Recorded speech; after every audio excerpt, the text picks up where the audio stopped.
I'm Mark Adams, and in January of 2007, myself, Xavier Blake, Andrew Gobeil, and Tom Posey traveled to Washington, D.C. to film a story about Congressman James Clyburn for a news and public affairs show set to premiere on ETV called The Big Picture. Congressman Clyburn became the majority whip of the U.S. House of Representatives of the 110th Congress. The footage was shot, but unfortunately never used in any episode of The Big Picture. By the time the show premiered on ETV 6 months later, it was felt that the timeliness and relevancy was gone, and the footage was shelved and forgotten. Presented here in the order it was shot, this is merely a glimpse of what the show might have been. Plans included incorporating C-SPAN coverage of the events happening on the House chamber floor, as Nancy Pelosi was also sworn in as the first female Speaker of the House. Unfortunately, the first things shot have been lost forever. Since it was decided not to create a show from this trip, some of the first tapes were reused for later big picture stories. The missing footage includes the sit-down interview with Congressman Clyburn, a tour of his new Majority Whip office, and Andrew Gobeil's stand-ups or on-camera introductions shot outside of Clyburn's office. The only footage to survive from this initial taping in his office are some behind-the-scenes moments of the interview kept by me on DVD.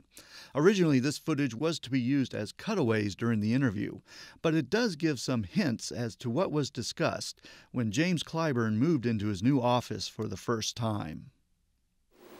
I think the people of South Carolina have done right by me, and I'm trying to make sure that I do right by the people of South Carolina.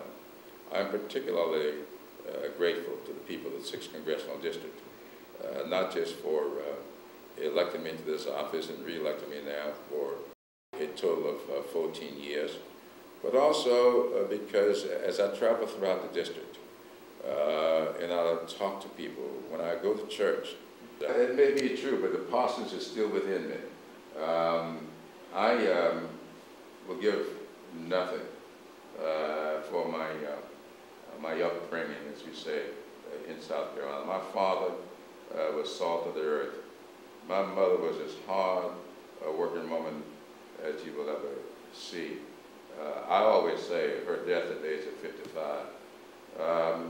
That she just worked herself to death, will always be with me. My father, who always set up situations to teach us lessons. I think about them every day. And I tell people all the time, I don't know if my dad knew it or not, but he was actually training me for this job. And when you look at what a whip is supposed to do, and I think about all the lessons my father taught me by examples. If you go up to Detroit, New York, New Jersey, Pennsylvania, most especially Philadelphia, those places are populated at people who left South Carolina in significant numbers in the 30s and 40s. They are my cousins, I mean my first cousins. My mother was the only one of the girls in her family, and there were 7 of them. And so I have a responsibility to make sure that I conduct myself in this job in such a way that people will never again give a second thought as to whether or not an African American can do that job, but second thought to whether or not an African American ought to be honored with elective office. That's a responsibility that I take very, very seriously, because I have children, I have grandchildren, and I think a lot of their futures will ride on how I conduct myself in this job. So is that one of your not primary responsibilities, but is that foremost in your mind when you take this position? Is your work not only as the majority whip, but also as an African American who is the majority whip? Absolutely. Every day that I get up, that's on my mind. After this Congress is concluded, what do you hope will be the legacy? I mean, obviously you want to say I want to be reelected as whip and move on, but where do you see, this Congress and you in South Carolina and the nation 2 years from now? What I would want to see headlines 2 years from now, screaming out to the American people, saying that when the Democrats came back into power, they, for the first time in 10 years, raised the minimum wage for people who had not had it for a long, long time. I want to see the headline saying that we came to power.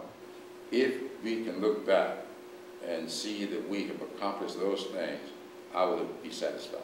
Show me what you guys are going to do in the room, and he's going to tell me this, if that's all right. Hey, keep the mic on, that's fine.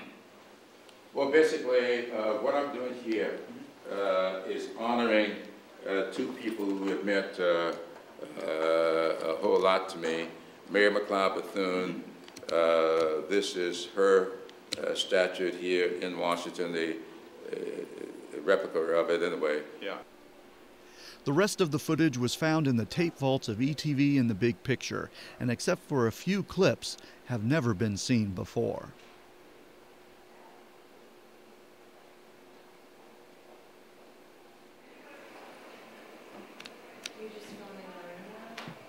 Part of the stuff that you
So you got Spike Lee's moving thing, 4 hours. Oh my God, is that ever powerful? Thank you. Thank you, Ms. Mo. Congratulations, hey, buddy. Mr. Majority Whip. Thank you. Thanks for being here. Very good.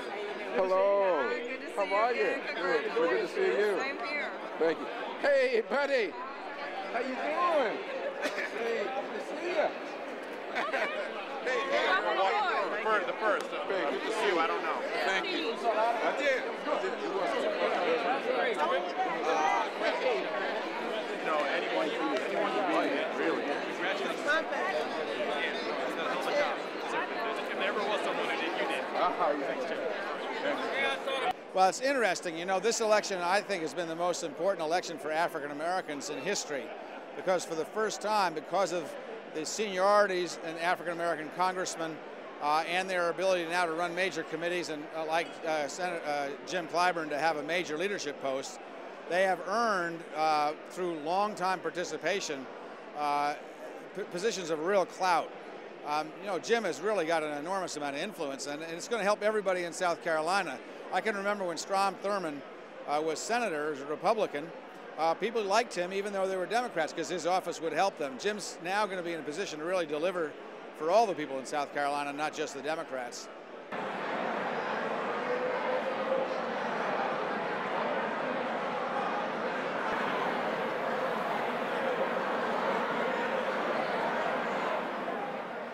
So, ladies and gentlemen, I am proud on behalf of the National Urban League and its affiliates, particularly those in South Carolina, as well as all of you who've come tonight, Jim Clyburn's friends, families, and colleagues, to present to you the next, or should I say the new, Majority Whip of the United States Congress, Congressman Jim Clyburn.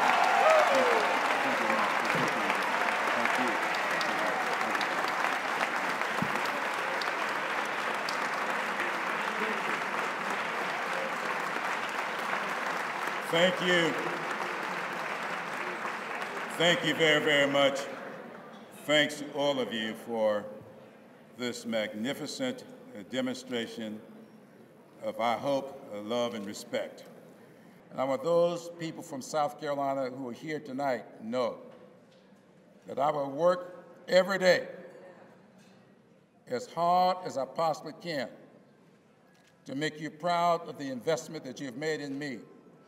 I will work every day to make you proud of your commitment to this family that's here. I will work every day to make this nation a better place for those who are destined to come after us. I will work every day to do what my mother and my father could not do. If they had the opportunity, I think they would have. It is my obligation to do what they couldn't do so these grandchildren of mine will never have to relive what they lived. Thank you so much.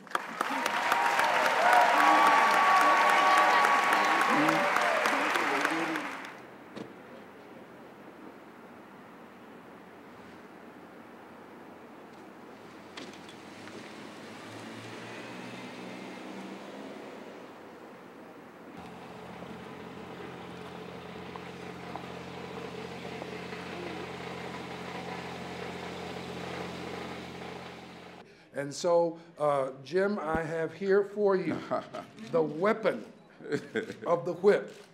And you can whip them in. And I want you to know that this is really a good whip. It was made by the same company that does the whip for Indiana Jones. Oh, good. Thank you And very so, if you need You to can just keep practice right out there. Yeah. Which one of these reporters don't you like? You can just Well, snap I'll start off with here. my wife. I think she's in the room, right? Let me thank you so much for this, Bill. This symbol, I think, is very, very important.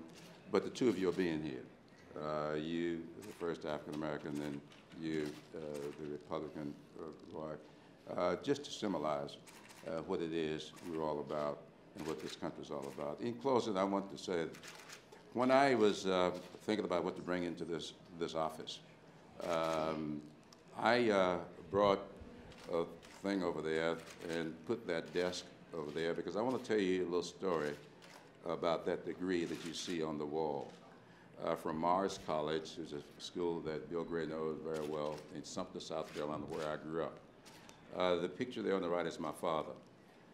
My father did not get beyond the 7th grade when he was growing up, simply because there were laws in our state at the time that did not allow for the education of African Americans beyond the 7th grade. And so when he finished the 7th grade, he went to work in the bakery shop, but he continued to read and study. And after a number of years, he took an entrance exam for college, and he passed it, and he was admitted.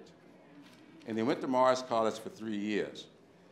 When he got ready to start his 4th year, he was told that he was not going to be allowed to enter his senior year until he produced a high school diploma. He could not produce a high school diploma because he did not have one. And so he was not allowed to enter his senior year. Now, I never knew that story until a few months before my father died at the age of 80. I'm keeping that on the wall as a symbol of where my father and mother were. I'm keeping this as a symbol of where I am. But I want Roy, Bill, and the world to know that I will work as hard as I possibly can in this job and in this Congress to make sure that the sacrifices that my dad and my mother made to get me to this point will not have been in vain. I want to thank them so much for helping to make this a meaningful day for me. Thank you all so much for helping to make it a part of history. Thank you so much. Mr. Gray. Gentlemen, what about the idea that this is a scene of bipartisanship here today? It is a very tough job, and it's going to be especially tough in today's Congress, where the majorities are so slim compared to the majority that I had, where it was over 270 Democrats.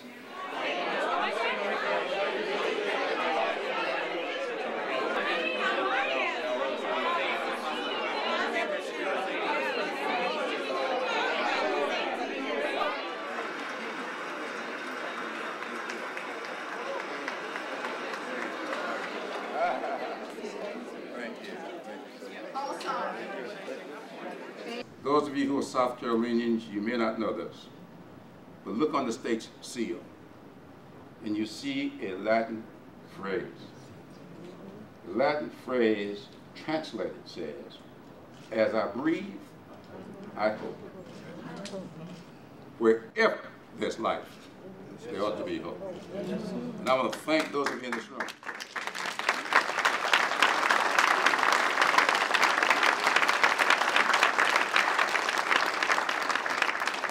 Thank you for giving me hope.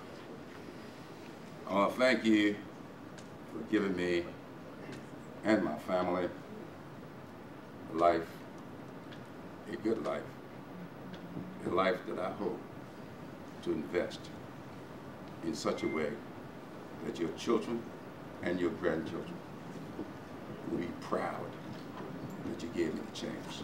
Thank you.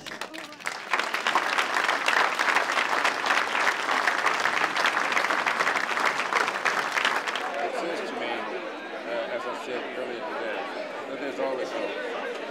But it also says to me that we've got one heck of a responsibility trying to do the American people say we're going to do. I'm going to think about this job.